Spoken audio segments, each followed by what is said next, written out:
ترنونه بریدا چې علما په میرابو کې ناست دي هر څه یې موږ الحمدلله راښولي دي. دا جهل موږ ته په ورځ د قیامت کار نه کوي چې یا الله په دا خبره زه خبر نه وم، خدای په دې مسله زه خبر نه وم. تا په مسجد کې امامان دي، ستا په کلي کې امامان دي، قدم پر قدم مدارس دي، قدم پر قدم علما دي. بیا نن سبا اسباب د واتساپ، نن سبا اسباب د فیسبوک، نن سبا اسباب د مسنجر، نن سبا اسباب د موبایل او د ټلیفون، دا هر څه اسباب باندې موږ ته مهیا دي چې دا ما زرا پور دي کو پر نغری باندې موږ ته په واتساپ باندې په یو سکند کې د عالم څخه جواب ملاويږي. لیکن موږ په واتساپ کې د لګي کوو موږ د علماء خبرو ته نه خلاص، موږ په دې مسنجر او په دې فیسبوک باندې فلمان ګورو د علماء بیانات نه فارغه، د علماء مجلسات نه فارغه، د فلمان څخه فارغه، د چی څخه فارغه، د شیطان د لارې څخه فارغه. شیطان یې پر ژبه باندې ناست دی، شیطان یې پر زړه باندې ناست دی، شیطان یې په غوږو پر دماغ باندې ناست دی. نو لهذا چې آیا اصل څه چم وکړ شیطان کاکا د تعالی دې موږ ته معافي وکړي. الله تعالی موږ ته بار بار وایي چې ما ورته ته لار درښولې، په دې ځان نسې خلاصوئ، په دې باندې قطعا ځان نسې خلاصوئ چې یا الله زه په دې ناپوه وم، زه جاهل وم، په دې خبر نه وم.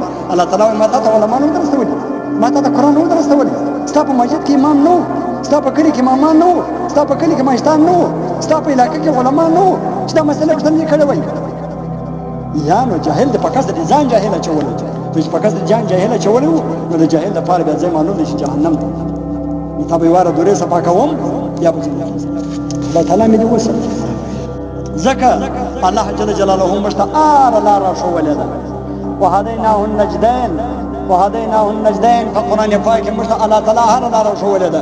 ولا تتبعوا خطوات الشیطان انه لكم عدو مبین. اے مسلمانانو د شیطان پر قدمو باندې مزي، د شیطان پر لار باندې مزي، هغه زما یو عظیم دشمن دی او یو غټ دشمن دی. لہذا د شیطان پر قدمو باندې مزه بار بار الله تعالی موږ ته دا لار راښولې ده چې دا مه کوئ. او بیا الله تعالی موږ ته بار بار په قرآن پاک کې فرمایي وهدیناه النجدین، وهدیناه النجدین.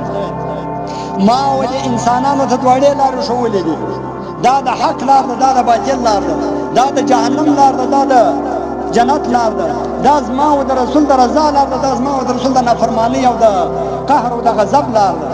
پر کومه لار باندې ځې؟ ډېره د افسوس خبره ده چې الله تعالی د موږ سره د نبي علیه الصلاة والسلام په وجه سره دومره احسانات کړي دي، موږ یې نه کړو. خدای وژلی زموږ په واسطه نه، دا د رسول الله په داسې موږ شرمېږو، په داسې نه چې زه شرمېږم العیاذ بالله.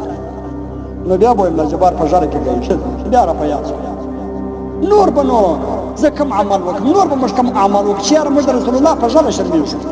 الله نارینه پیدا کړی، خدای پاک نارینه پیدا کړی، الله عزت در کړی دی، پر مخ باندې ستا د علامه در کړی دی چې ته نارینه یې، معزز یې ماته، او ته ځان د نجلۍ سره برابر یې، ځان د نجلۍ سره برابر یې.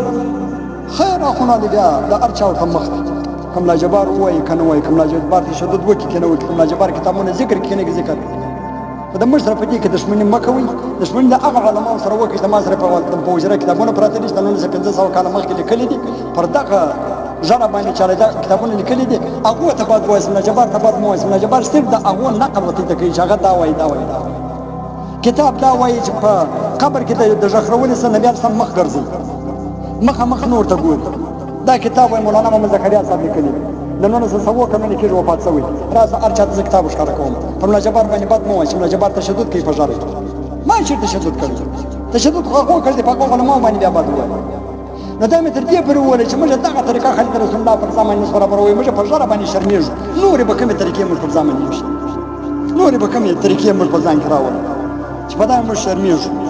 مفتي عبد الجبار، مفتي عبد الجبار، خدایا ستا د خادم بچی د هوا آدم، خدایا ستا د خادم بچی د هوا آدم.